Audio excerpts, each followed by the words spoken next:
Hello friends, welcome to our YouTube channel friends. In this video I'm gonna tell you about how to fix hanging problem in your Xiaomi smartphone. So let's start the video friends. If you are facing any hanging problem, like there is a hang in opening apps, it is taking too long, you have to do a software update first. If you have not updated, just update your software and update your applications. Then you have to release some of your storage, like there are files like downloads, videos, images, audios, document. You have to just delete unwanted application and files, so you have some storage to not to hang too much.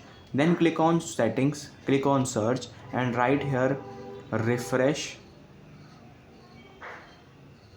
rate.